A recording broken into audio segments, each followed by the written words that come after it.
E vou chamar também os pregadores de serviço. Os pregadores de serviço. Pregadores de serviço, por favor. Vamos conversar. Vamos conversar hoje sobre discipulado. E há muito para dizer. Que Deus nos dê graça, amém? Vamos lá.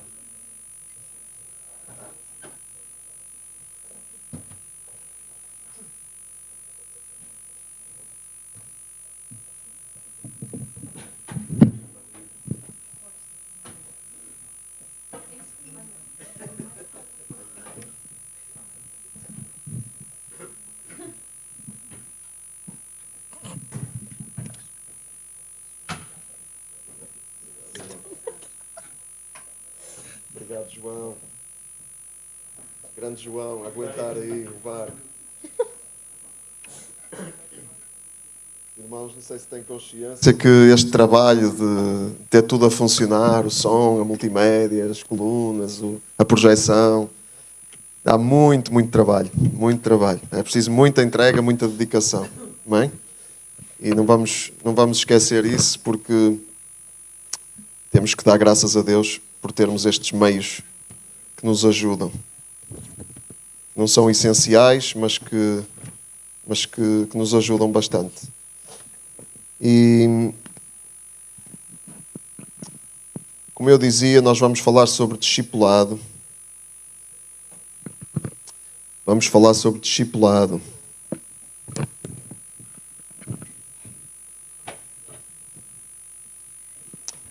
Nós temos estado no livro de Atos. Está tudo bem por aí? Estou alto hoje.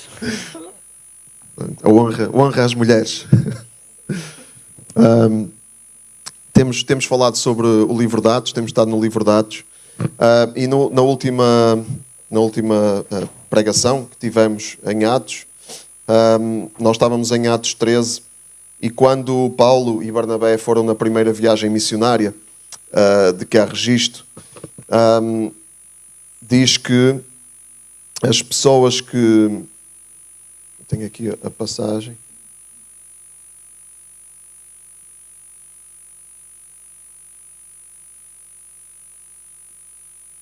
Diz que as pessoas que se tinham convertido, que tinham recebido a mensagem de Paulo e Barnabé, no versículo 43 do capítulo 13 de Atos, diz que muitos acompanharam Paulo e Barnabé, que os aconselhavam a andar firmes na graça de Deus. Vemos que Paulo e Barnabé não apenas chegaram, mandaram a mensagem e foram embora logo a correr. Não, eles tiveram tempo para acompanhar as pessoas seguiram-nos e eles aconselhavam-nos.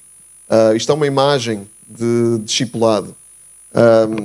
Discipulado, nós temos às vezes uma ideia de que discipulado é um programa. A discipulado é uma estrutura que nós criamos. Ou pior ainda, que discipulado é uma sala de aula com um professor e alunos a aprender teologia. Não é que haja alguma coisa de errado com isso, atenção. Mas às vezes reduzimos o discipulado a isso. E o discipulado é muito mais do que isso. Muito mais do que isso. Tem que ser muito mais do que isso. E às vezes, na nossa cabeça, é só isso. Eu queria que abríssemos as nossas Bíblias em primeira carta a Tessalonicenses. Primeira a Tessalonicenses. Conseguem dizer comigo? Tessalonicenses? Muito bem. Tessalonicenses, capítulo 2. Primeira carta a Tessalonicenses, capítulo 2.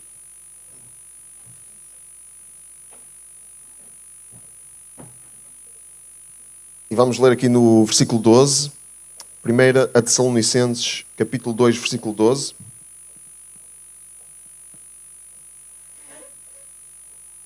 Diz assim, lembram-se... Vou dar algum tempo, que acho que ainda há pessoas a abrir. Já todos abriram?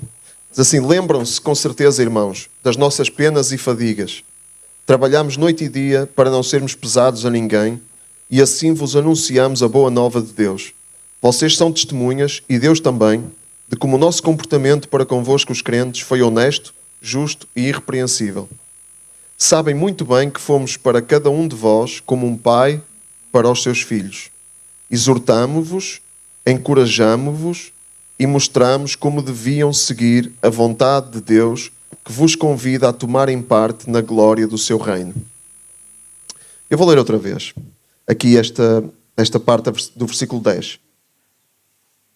Vocês são testemunhas, e Deus também, de como o nosso comportamento para convosco, os crentes, foi honesto, justo e irrepreensível. Sabem muito bem que fomos para cada um de vós como um pai para os seus filhos, exortamo-vos, encorajamo-vos e mostramos como deviam seguir a vontade de Deus, que vos convida a tomarem parte do seu reino.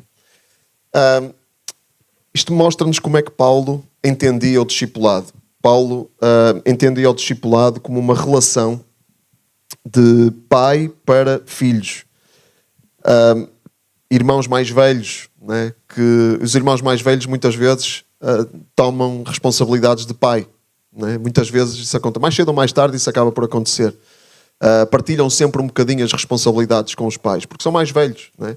E agora, se calhar na nossa cultura mais moderna não é tanto assim, mas em culturas, antigamente na nossa cultura e em muitas culturas no mundo, o irmão mais velho, quando o pai não está em casa, é o pai ali, certo?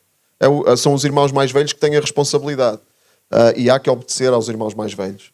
E então é esta imagem que Paulo nos dá. Né? O discipulado é uma relação. É uma relação de alguém a cuidar de alguém. De alguém a cuidar de alguém.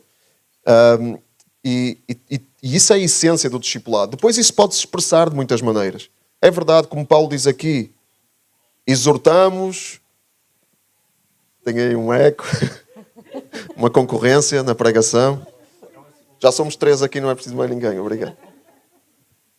Mas quando falo aqui de exortar, encorajar, mostrar como deviam seguir a vontade de Deus, há muitas formas de exercer esta paternidade, né? Esta parentalidade, porque as mulheres também são chamadas a fazer discípulos. Então, há muitas formas.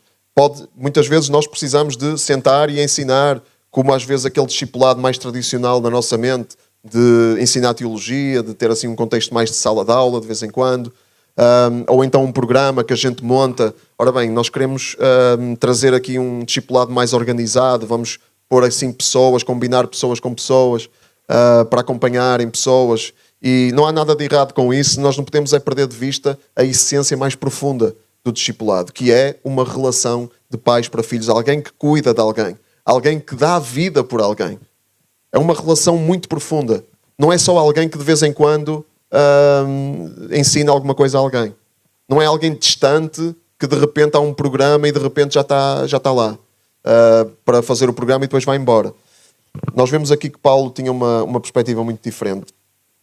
E isto fala-nos de caminhar juntos. Como é que nós caminhamos juntos? Como é que nós, como igreja, como família, nós nos exortamos uns aos outros, encorajamos uns aos outros? Como é que isso funciona na prática, enquanto no contexto desta relação que nós temos? Eu queria abrir aqui a conversa. O que é que significa isto? Podemos desdobrar isto. O que é que significa ser um pai, né, no discipulado? Esta relação de pais para filhos. O que é que significa isso? O que é que significa caminhar juntos, a cuidar uns dos outros? E alguém que discipula alguém, como é que essa relação se expressa na prática? Dando exemplos, não é? Acho que temos que dar aqui exemplos no concreto para sairmos aqui das ideias mais abstratas e passarmos assim à vida real. Como é que as coisas funcionam na prática? Como é que tem que funcionar na prática o discipulado nesta relação de pais para filhos? Quem quiser.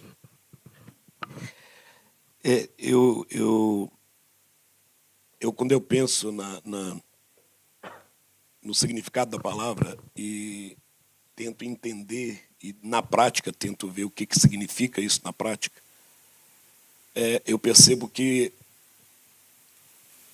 acho que nós todos tentamos e buscamos algumas compreensões e elas vêm às vezes formatadas em nosso interior, em nossa mente, por aquilo que nós vivemos, por aquilo que nós experimentamos ao longo da vida, por aquilo que nos transmitiram, por aquilo que nos ensinaram, e chega um tempo em que a gente começa a pensar nessas questões. E eu oro a Deus para que os meus filhos pensem mais rápido do que eu, porque eu demorei muito tempo para conseguir entender bem o sentido de algumas coisas, e essa é uma delas.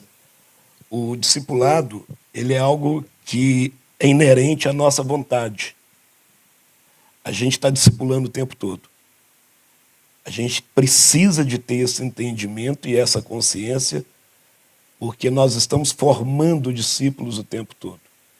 E quando eu vou no sentido da palavra, vou olhar lá no hebraico, no grego, tentar entender a origem, de onde vem, resumidamente, o sentido é o discípulo ou o aluno que quer ser igual ao seu mestre, que quer seguir o seu mestre.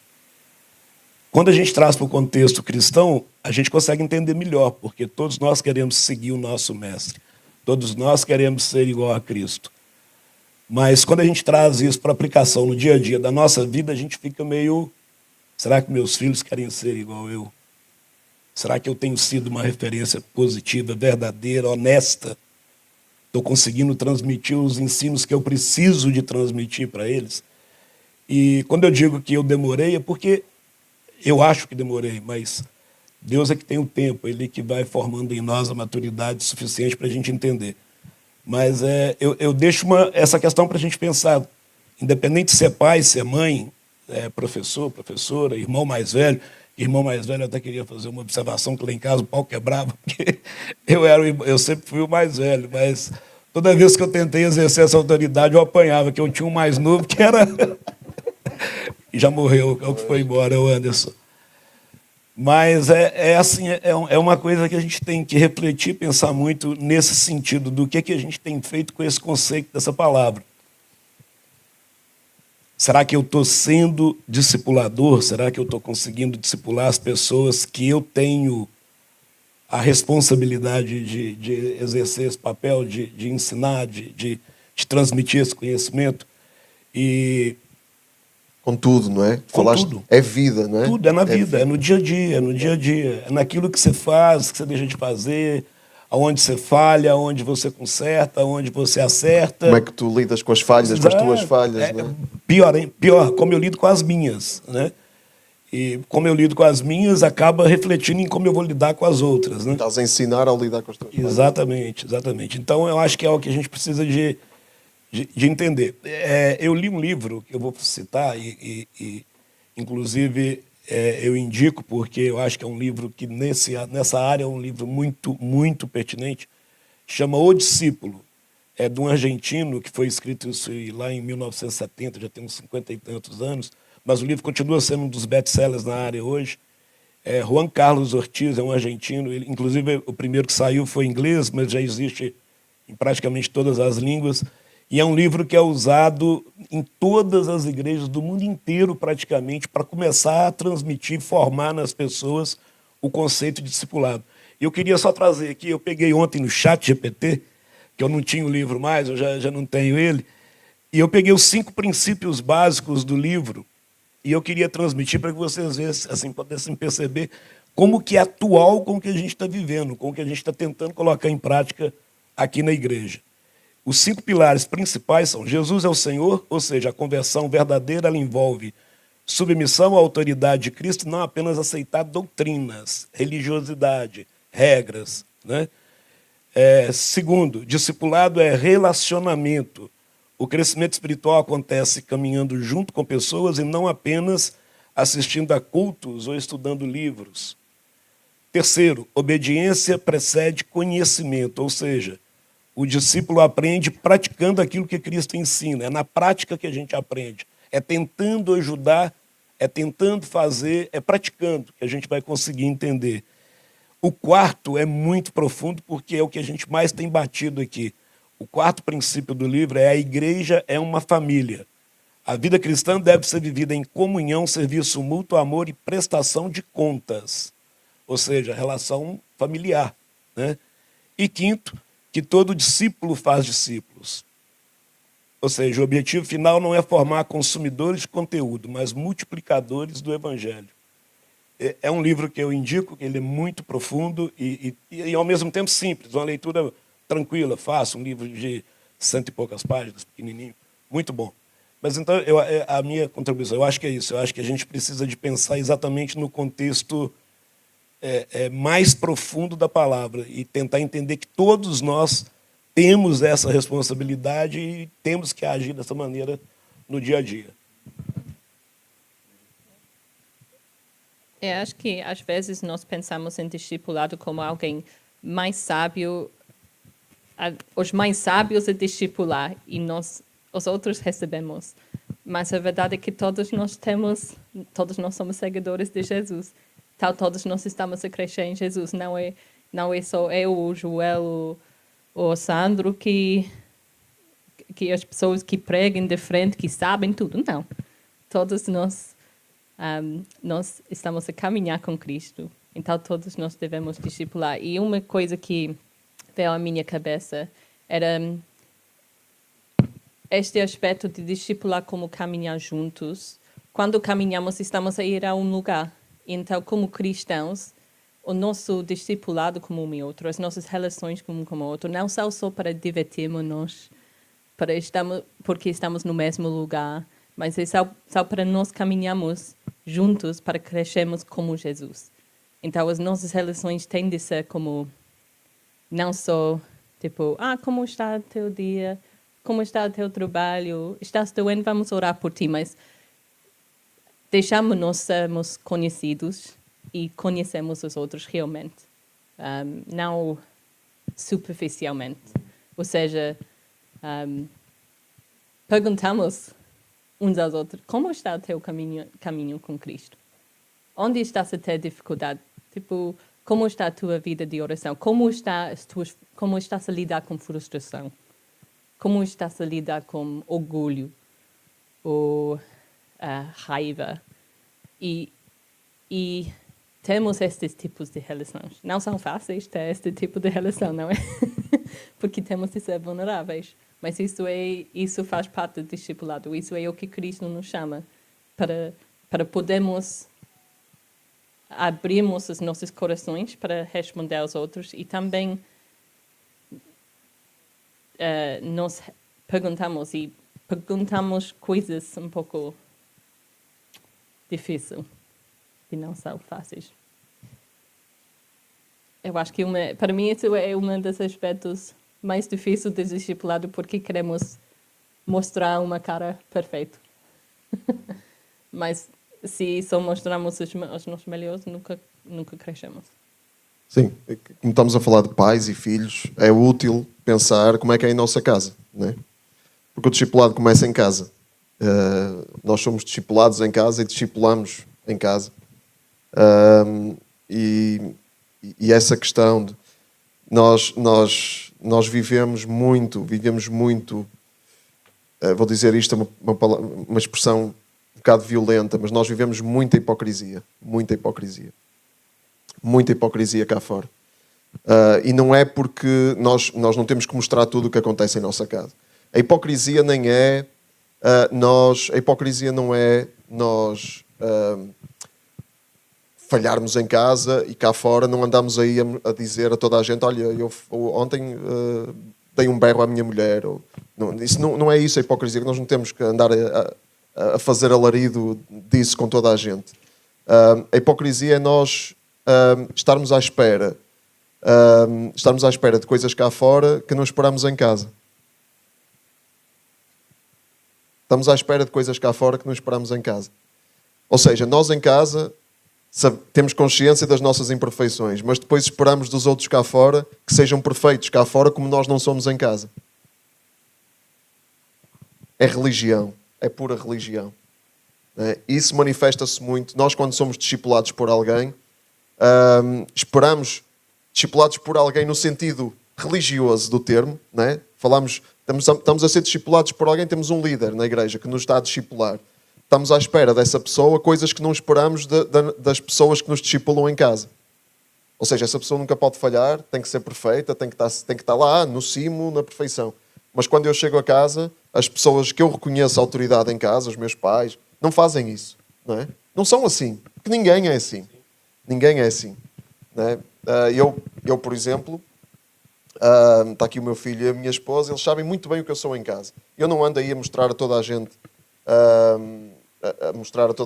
as minhas falhas em casa, eles conhecem-nas. É mais fácil nós comportarmos bem cá fora, né? É mais fácil, porque as pessoas não estão connosco todos os dias, nem lidam connosco como as pessoas em casa lidam connosco, né? Porque não há filtros, né? Então É 1 quilo de sal, né? Hã? É 1 quilo de sal. Quilo de sal. É preciso caminhar e comer 1 quilo de sal junto para poder perceber na intimidade que em cada um. Explicares essa expressão, porque acho que as pessoas aqui... É porque a expressão é a seguinte. Sim, mas o sentido é de que nas relações da rua ou em outros lugares onde você não está convivendo sempre, usa pouquinho sal.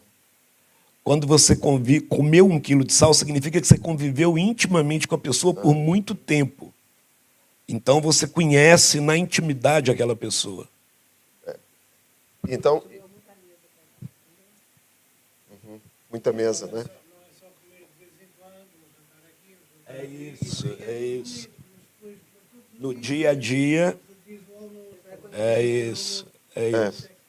Todos os dias o acordar mal disposto, e uma observação, ter um dia mau no trabalho, e chegar a casa e não ter paciência, e as coisas que estão sempre a acontecer igual. E a gente está e uma coisa interessante de pensar é o seguinte, que nós criamos uma expectativa em relação a quem a gente está vendo, a quem a gente está ouvindo. E isso é muito ruim e muito maléfico para nós mesmos, porque nós acabamos criando alguns ídolos e algumas referências que não existem.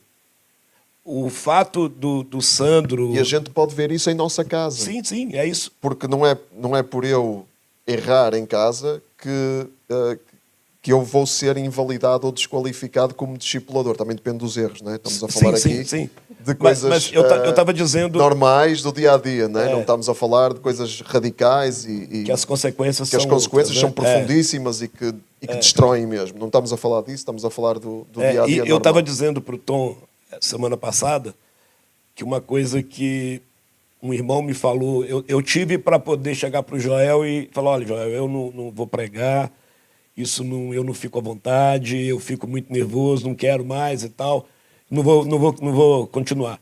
Eu tive para fazer isso, mas um irmão chegou para mim e falou, Sandro, o dia que você estiver saindo do púlpito, alegre, feliz, porque você falou bem, porque você pregou bem, para de pregar. Porque o que Deus faz não é o que você quer, é a soberania dele, ele faz o que ele quer. Você não tem que ficar... Claro que você tem que tentar trabalhar a sua didática, a maneira de falar, enfim, isso tudo, existem técnicas que são ensinadas para isso. Mas o fato de alguém estar aqui não é porque o pastor escolheu aquela pessoa. Não, Deus determinou que aquela pessoa estivesse naquele local, naquele dia, naquela hora, falando o que ele estava falando. Eu creio profundamente nisso. Eu creio profundamente que Deus tem um controle total da nossa vida. E muitas coisas, se não contar a maioria, a grande maioria, nós hoje fazemos sem ter a consciência de que Deus nos colocou nessa condição. Mas Ele, com certeza, está cuidando e tá direcionando nesse sentido. Então, quando eu falo, não criem expectativas sobre santidade de quem está aqui em cima, converse até com a família é o melhor exemplo para falar quem é a pessoa de verdade, porque é aquela questão, nós já comemos vários quilos de sal junto, então a coisa já está bem... E é nessa intimidade que se manifesta aquilo que nós somos, e ainda bem, não é? Porque senão é só fachada, nós só andamos aqui a fazer, só andamos aqui a fazer de conta que somos uma coisa que não somos. Pois. E não deixa de ser aparência. Nós temos de ter cuidado, porque uma coisa que eu já falei aqui com alguém é que também temos de ter cuidado porque foi um pastor até amigo nosso que estava a dizer isto. Eu tenho que ter cuidado com a forma como eu lido com as pessoas na igreja que não estão comigo em minha casa, que não são a minha família de casa, são a minha família, mas não são a de casa. Porque eu em casa, se eu dou um berro aos meus filhos, eu depois, no fim do dia, chego lá, sento-os no meu colo, anda cá, filho, dou-lhes um beijinho a intimidade é outra. Então, e aquilo já passou. Agora, se eu vou agir dessa forma com alguém fora, com quem eu não tenho essa intimidade, o impacto das minhas ações nessa pessoa vai ser muito mais profundo, né? E não vou ter essa oportunidade de chegar ao fim da noite e dar um beijinho e sentar no colo, porque as pessoas não estão na minha intimidade. Então é preciso também ressalvar isso, né? Porque nós temos que fazer essa diferenciação e temos que nos adequar aos contextos. Não podemos ser a mesma coisa em todos os contextos. Isso não é ser hipócrita, isso não é ser fingido. É nós comportarmos num contexto de acordo com aquilo que esse contexto pede de nós, não é? Por exemplo, eu gosto de pensar que sou discipulador do meu filho, e o meu filho na escola tem outros discipuladores. Os professores também são discipuladores, com as ações, com o que dizem, com o que fazem, não é? Ele não vai tratar um professor como me trata a mim, não pode, não é? Apesar de são dois discipuladores. Nem vai tratar, por exemplo, um líder da igreja aqui, o Sandro, não é? Que já foi professor dele, não vai tratar como me trata a mim. A intimidade é diferente. Ele tem que adequar o comportamento dele ao nível de intimidade que tem com a pessoa. Isso é muito importante, né? E temos que fazer essa ressalva, porque eu não posso ser a mesma coisa, né, em casa. Agora, eu não posso fingir que sou uma coisa que eu não sou, que já é diferente, né? Que é eu vir cá para fora como se eu fosse um pai perfeito, como se eu fosse um pai e um marido perfeito em casa. E dar sermões aos outros que têm que ser aquilo que eu não sou. Isso é que eu não posso fazer. Isso é que é hipocrisia, né? Ou exigir das pessoas que sejam fora aquilo que eu não exijo às pessoas em casa. Isso também é hipocrisia. Isso são expectativas. E vem da religião. Vem da nossa escola religiosa, não é? De achar que as pessoas... Há muito essa expressão tão tóxica, tão diabólica, que é na igreja há coisas que não podem acontecer na igreja. Bem, há coisas que não podem acontecer na igreja se a igreja não for uma família. Se a igreja não for uma família, há coisas que não vão acontecer. Também não há intimidade. Agora, se houver intimidade, aquilo que nós somos vai vir ao de cima. É na intimidade que vem ao de cima. E quando há conflito, quando há alguma situação difícil, só existe porque há intimidade. Nós só temos conflito com quem temos intimidade. Só. E é porque estamos próximos. Então, glória a Deus. Não é? Porque há modelos de igreja aí que eu entro, não falo com ninguém, saio, ninguém fala comigo, ou só dizem bom dia, boa tarde, irmão, paz do Senhor, tal, e vamos cada um para o seu lado. Com essa pessoa nunca vou ter conflito. Nunca. Nunca vou ter conflito. Isso significa que temos uma boa relação? Não. A ausência de conflito não significa uma boa relação. Muitas vezes é exatamente o contrário. Ou é sempre o contrário. Porque com quem nós temos uma relação profunda, temos conflito. Não há hipótese. Não é? Porque o que nós somos vem ao de cima na mesa. Lá está, no sal. Não é? Mas estou a falar muito. Lídia, se quiseres entrar, tu não deixes os homens... Isso entra um pouco no versículo de 1 Tessalonicenses, em que fala sobre ele tratou como pai com o filho, exortar, encorajar e mostrar a vontade de Deus, ou orientar na vontade de Deus. É porque acho que este aspecto de exortar.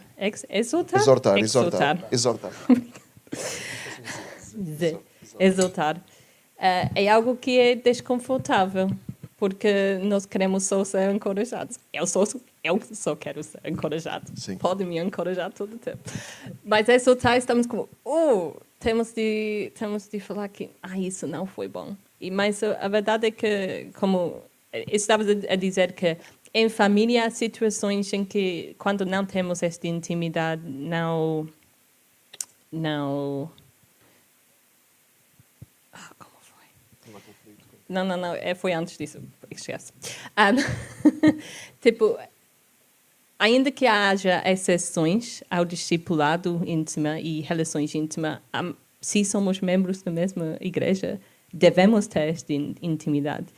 E uma coisa que eu amo do Steve, mas também me frustra, é que ele, quando eu estou zangada por nenhuma razão, ele me diz: Lídia, isso não está a agir bem, isso está errado. Não gosto disso, porque quero pensar que estou certo 100%, mas não sou. Mas isso é faz parte de sermos cristãos um para o outro. Para exaltarmos, para mostrar, olha, isso não está no caminho certo, vamos mudar. Mas como fazemos isso? Nós fazemos isso porque nós temos de deixar as pessoas fazer isso. E uma coisa, isso não acontece só em si. Eu acho que quando pensamos no discipulado, como Paulo estava a fazer, como Jesus está a fazer, fez, tipo, temos de ser intencionais também. Não podemos só pensar, isso vai acontecer. Por que não? Porque somos humanos, nós gostamos de ser confortáveis. Então, temos de dizer a outras pessoas. Então, podes me dizer quando estou a agir de uma forma que não estou a mostrar Cristo. Temos de fazer estes passos, porque em si não fazemos. Tipo, ou podes me perguntar, tipo, sobre a minha leitura da Bíblia, se eu estou a ler a Bíblia. Porque eu sei que, tipo, se não temos este hábito, é muito difícil começarmos este hábito sozinho. Precisamos do apoio dos nossos irmãos, por exemplo. Então, acho que temos de ter esta intencionalidade e temos, às vezes, conversas desconfortáveis para nós chegarmos a um ponto em que realmente estamos a discipular uns aos outros.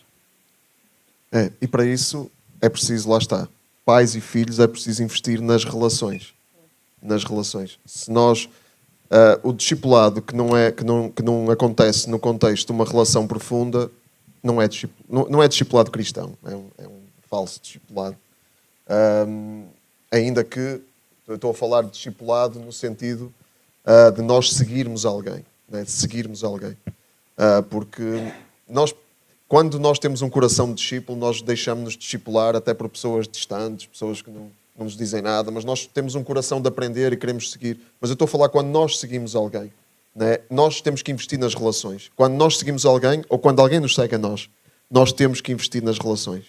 Porque é na relação que o discipulado verdadeiramente cristão acontece, né? E nós vemos isso com Jesus e os discípulos, né? Como é que Jesus e os discípulos viviam?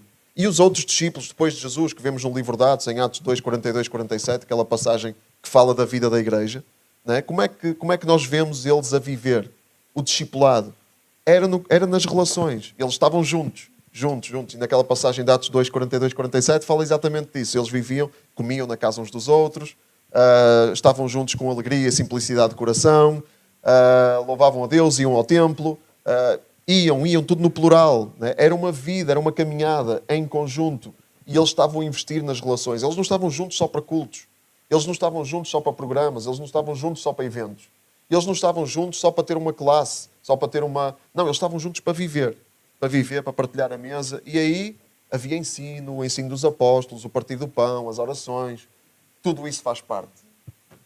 E a Lídia falou uma coisa que me fez pensar, que você completou agora, que é preciso ter intenção. A intencionalidade faz parte. É preciso conviver tudo isso que o texto está colocando, a gente fazer tudo junto, como a gente faz, mas a intenção tem que existir no coração do discipulador. Porque ele tem que, às vezes, um dos modelos é tirar do contexto do coletivo, trazer para o nível de intimidade e ali falar do que tem para ser falado. Exortar é algo muito difícil de fazer, porque uma arte. Sempre que a gente vai exortar, a gente já vai com medo de agredir quem vai ouvir. Então a gente fica... É bom que a gente tenha esse medo. Sim, tem que ter, e o máximo possível, né?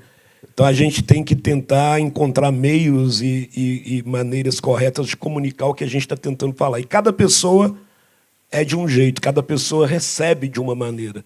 E quando você vai assumir o papel e exortar em alguma coisa, você tem que tentar entender e perceber quem está ouvindo para saber como que você vai falar, para tentar não ferir. E isso é muito difícil. Muito. Eu estou dizendo particularmente porque isso acontece direto na minha vida, na minha história. Eu estou sempre ferindo alguém porque eu não tive a sabedoria ou a maturidade suficiente para falar da maneira que deveria. Então, é só tu, Sandro. Eu sei que sou eu. Então, isso é algo que a gente precisa de pensar. Mas o fato da intencionalidade de trazer a pessoa para perto, funciona. Eu posso dizer isso pelos meus filhos, eles têm 2 aqui, vocês podem perguntar depois.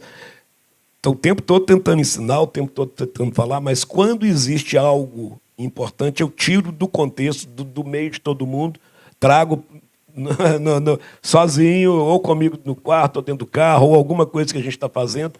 Por quê? Porque é importante que a pessoa, naquele momento, perceba a verdadeira intenção do que está acontecendo, da exortação ou do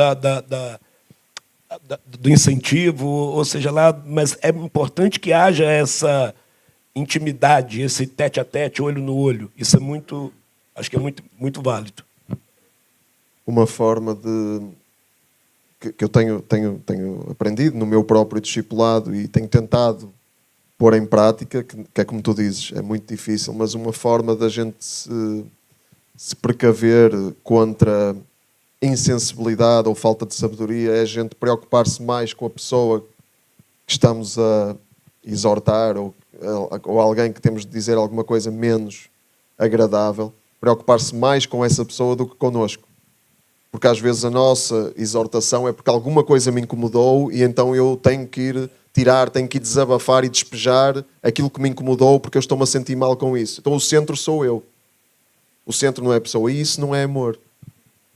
Isso não é amor. Sim?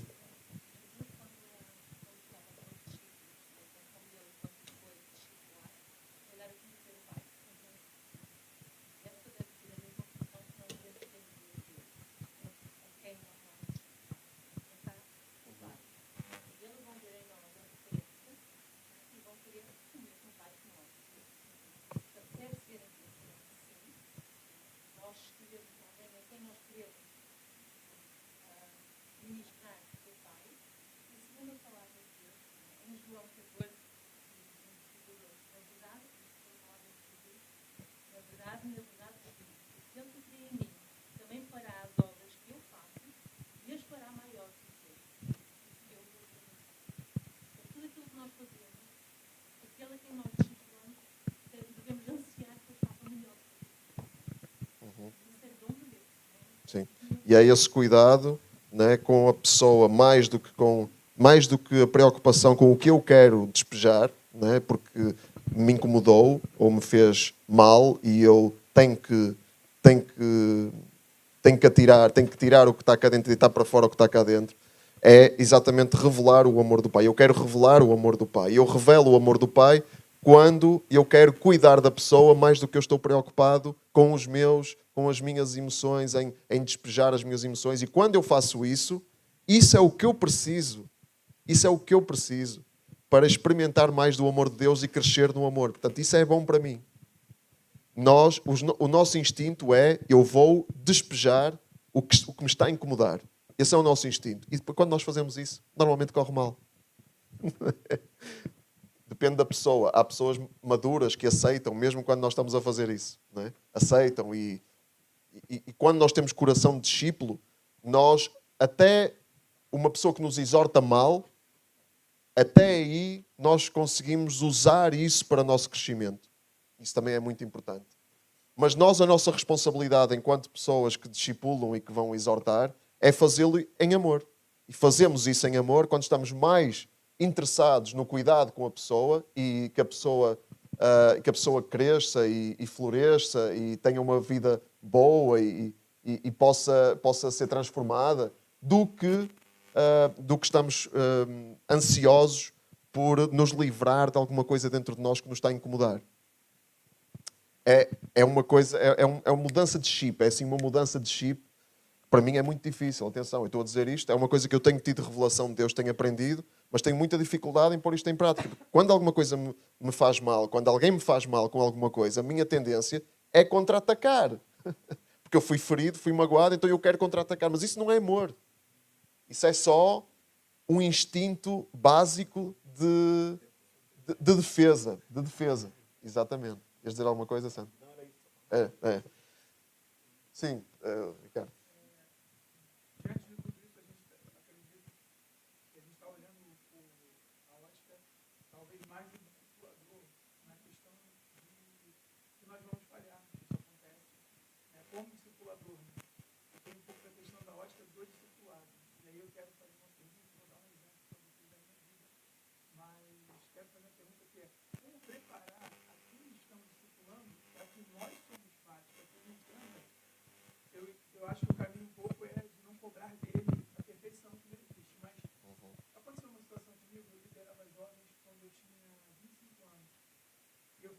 exortação que realmente era necessária por algo que aconteceu que foi bem ruim para a igreja, no contexto geral. Só que eu fiz essa exortação sem citar nomes, mas num contexto em que todos os jovens estavam para que aquilo não se repetisse. Maturidade minha, não expus ninguém, teoricamente. Então, num grupo de jovens, todo mundo sabia De quem é que estavas a falar? E um jovem que ele, assim, era uma bênção na casa do Senhor, infelizmente, depois acabou se afastando do chamado do Senhor, muitos anos depois eu soube disso, mas ele me chamou e me fez uma exortação, e eu, aos 25 anos, eu era o crente que não sabia ser exortado. Eu não fui ensinado pelo meu discipulador que exortação era algo bom. Quando alguém me exortava, eu ficava assim, tá querendo me ferir, tá querendo me... era como se fosse pessoal. Pois. Esse jovem foi a primeira pessoa que conseguiu acertar a flecha no lugar certo. Ele me exortou de ele ficar sentado na mesa da minha frente, me exortando. Eu tinha 16 anos, 17. Ele me exortou de uma forma que eu só pude ficar calado, ouvir tudo aquilo e repensar a minha vida e a minha postura como líder daquele jovem. Então, assim, eu nunca tinha conseguido ouvir calado, mas não com o coração aberto. E isso me serviu para a vida. Falhei muitas vezes depois, mas hoje ainda sou muito mais fácil de ouvir a exortação. Só que como preparar o nosso discípulo para quem está no discipulando, para ouvir e receber bem a exortação, né? E da ótica dele, como trabalhar essa questão de que nós vamos falhar. Porque às vezes quem está olhando para a gente está com a imagem de que nós não vamos falhar. E as nossas falhas acabam afastando um pouco ele do que a gente quer ensinar, que é o amor de Deus. Olha, eu acho que a primeira coisa para alguém receber bem a exortação é ver que aquele que exorta sabe receber bem uma exortação. Acho que isso. Porque quando alguém, o que estavas a dizer, isso é a história de toda a gente. Né? Quem é que gosta de ser posto em causa? Ninguém. Ninguém. Quem é que não se sente um bocadinho atacado quando é criticado? Toda a gente se sente um bocadinho atacado. Não é? Agora, nós quando mudamos o chip e sabemos estar de coração aberto, então as outras pessoas à nossa volta também vão aprender connosco, com o nosso exemplo, não é? Que nós sabemos estar de coração aberto. Quando alguém nos diz alguma coisa, olha, e pronto, e dar também a oportunidade aos meus companheiros de dizer alguma coisa, porque acho que essa pergunta é muito importante mesmo. Mas é essa mudança de eu saber receber alguma coisa que a pessoa acha que eu não fiz bem, ou que eu não disse bem, ou que eu posso mudar, ou que eu posso fazer melhor, né? Eu saber receber isso em paz, né? Com o coração aberto, sem me sentir atacado e sem contra-atacar, e eu também saber fazer isso com amor pela pessoa, em amor pela pessoa, e não para tirar de mim alguma emoção má. É mudar o centro. O centro não sou eu, né? E nem o centro é a pessoa, o centro é Jesus. Quando eu amo, o centro é Jesus. Estou a pôr o amor no centro. Estou a cuidar da pessoa mais do que preocupado em deitar para fora alguma emoção má que eu sinto dentro de mim. Eu acrescentaria assim, apenas deixa o livro de regras de lado, primeira coisa. Isso pode, não pode, esquece, tira. Mostra para essa pessoa quem eu sou de verdade, quem você é de verdade, o quão pecador eu sou, o quão merecedor e desesperado, assim, quão desesperado eu estou da graça de Deus sobre mim. Porque eu tenho que me nivelar com aquela pessoa. Exatamente. E aí ela vai perceber que o que eu estou fazendo é porque eu estou no papel de exortar. Mas que nós somos iguais e somos ambos pecadores. Eu posso estar falhando numa outra área diferente daquela que ela está falhando. Eu acho que é uma questão de muito explicar a situação nesse contexto. Não deixar transparecer o conceito de santidade porque é líder, porque não existe isso, não pode ter. E nós temos a tendência de fazer isso por causa das igrejas que fizeram isso em nós desde novinho. A gente vem aprendendo um livro de regras. Isso deve, isso não deve, isso faz, isso não faz, isso fala, isso não fala. E aí a gente vai com aquele monte de coisa achando que aquilo ali é que vai. E não é. É o que ele falou, é amor. Chegar e falar, olha, cara, eu vou te falar isso aqui com amor. Não porque eu não tenha falhado. Eu falho em outras áreas que eu não vou falar aqui agora porque não é a questão. Mas isso que você fez, você pisou na bola, você precisa de pensar, eu estou aqui para te ajudar, para caminhar junto e tal. Eu acho que é por aí. Uma sinceridade total. E às vezes a sinceridade de dizer logo que na área em que a pessoa está a falhar, eu também já falhei muitas vezes, não é? Se for o caso, não é? Pode acontecer e muitas vezes Porque às vezes a acontece. gente falha em áreas diferentes, Às né? vezes em Mas áreas todo diferentes, mundo falha. É isso que a outras pessoa vezes tem que é na entender. mesma área, É, né? às Outras vezes vezes é é. na mesma área. Às vezes... E nós, às Aí vezes- não é bom, tem uma observação. Quando é na mesma área, aí o ideal é que tenha um outro conselheiro, uma outra Mas isso pessoa. depende também do que Depende. estivemos a falar, não é? Porque às vezes nós falhamos no passado e aprendemos alguma coisa e estamos a partilhar. Olha, no passado fiz exatamente isso. Eu não sou melhor que tu, fiz exatamente isso. É nivelar Mas mesmo. estou a partilhar contigo o que eu aprendi também. Na verdade é isso, é entender que a cruz é que está nivelando todo mundo. E isso tem que ficar muito Mas claro isso na é conversa, né? Muito importante. Isso aí é chave. É que nós somos todos pecadores, não é? Ninguém se pode pôr num pedestal e num lugar de perfeição a dizer aos outros o que é que têm que fazer para chegar à minha perfeição. Olha, Isso não existe. Eu acho que a Lídia tem. A Lídia tem- Ela fez uma cola aqui de um tamanho Esses que homens vocês não falam viram muito. aqui, ó. Não deixem Tens espaço que para não se ninguém. interromper. Sou inglesa, não é? Acho que uma coisa também é nós mostramos que podem me assaltar também, ou podem me falar. Se eu faço algo que tu não achas que é de Jesus, fala. E logo ter esta abertura. E também, quando falhamos, dizemos, olha, eu falei nisso, desculpa, me perdoa. E não temos medo de pequenas coisas, porque se não mostramos os nossos como estamos a querer seguir Jesus e falhamos nas pequenas coisas, é só, tipo, essas coisas grandes parece como um choque.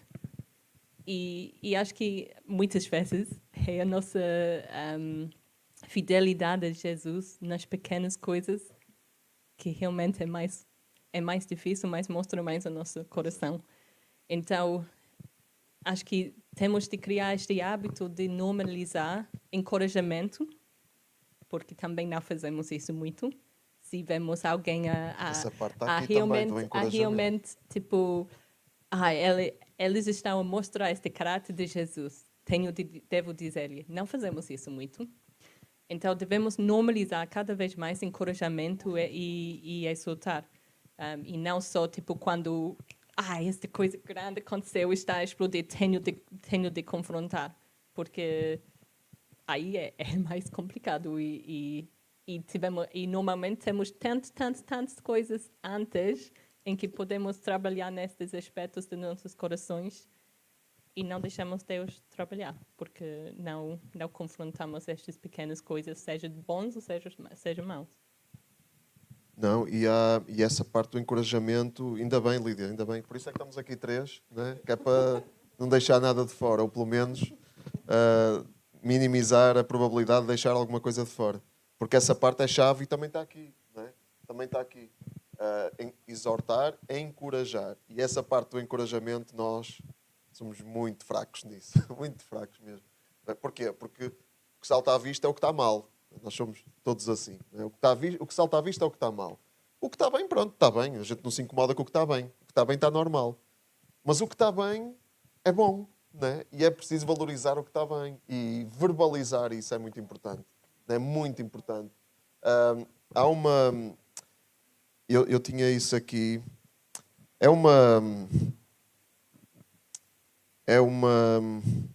o quê? Isto é uma espécie de teoria.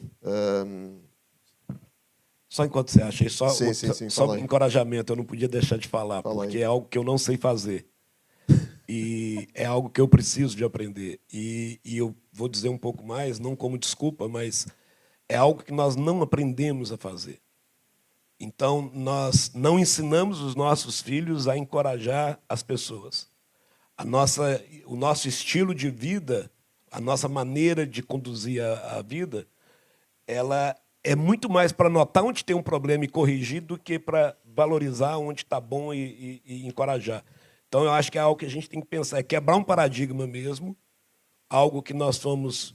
e nós estamos aqui falando Tem a cultura inglesa, tem a cultura espanhola, tem a brasileira, tem a portuguesa, e eu quase que posso garantir que isso acontece em todas as culturas, salvo alguns locais, alguns lugares, mas é uma dificuldade que o ser humano tem de estar encorajando o outro.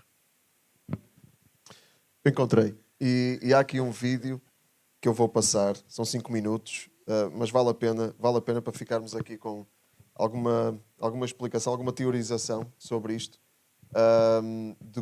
de como o encorajamento é importante e tem mais impacto, favorece mais o crescimento do que a crítica ou dizer que alguma coisa está mal.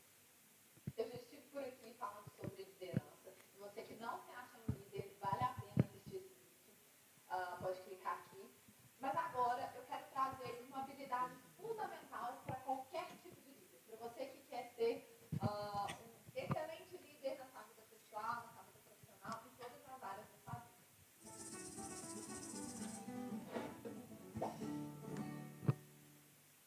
Bom, gente, uma habilidade fundamental para você que quer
melhorar.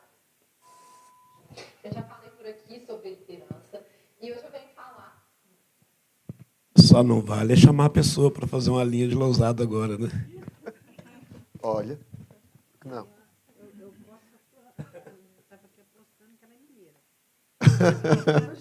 Vamos pesquisar depois.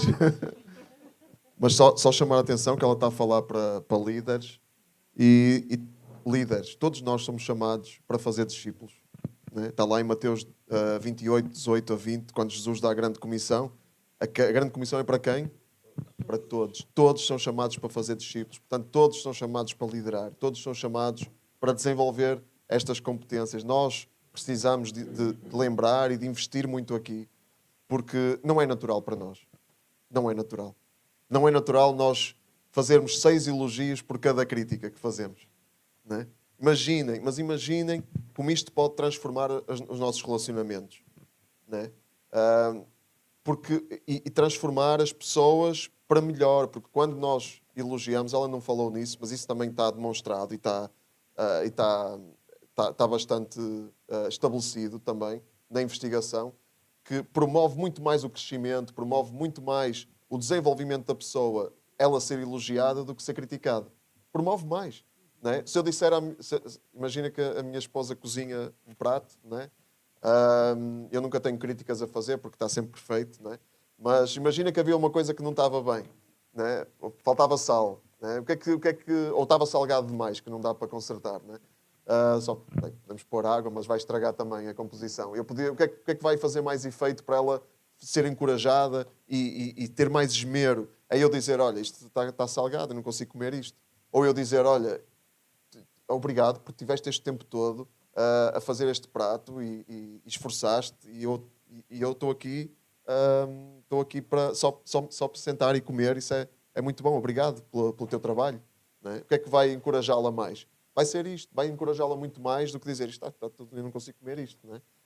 Embora, como ela disse, também é preciso, nós não podemos esquecer que é preciso dar feedback às vezes de coisas menos agradáveis que acontecem, que a gente percebe que a pessoa precisa do nosso input. Não é porque eu quero livrar-me de alguma coisa que me incomodou, é porque eu entendo que a pessoa precisa de mim, ela precisa do meu input.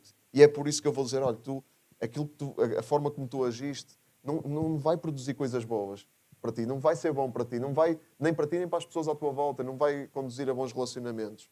E vai ser muito melhor para ti se tu tiveres cuidado com isto e com isto e com aquilo. Eu penso no que a pessoa precisa e não no que eu quero, né? Ou no que eu acho, ou no que eu sinto que tem que ser feito. Né? E pronto, havia muita coisa mais para dizer, não sei se algum dos meus companheiros quer dizer mais alguma coisa, mas é meio-dia e 25, né?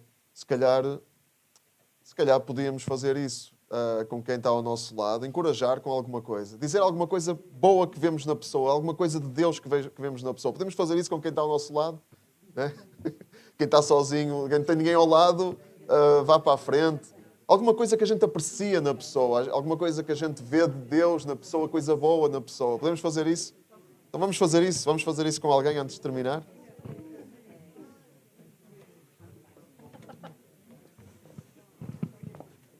Sandro, és um grande churrasqueiro mesmo.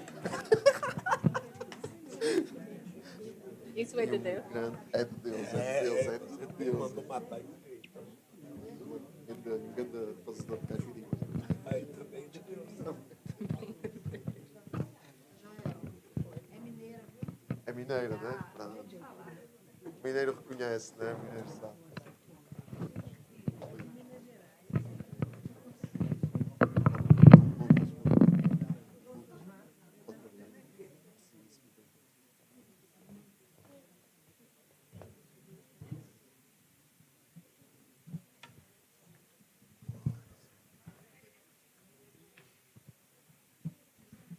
Já está?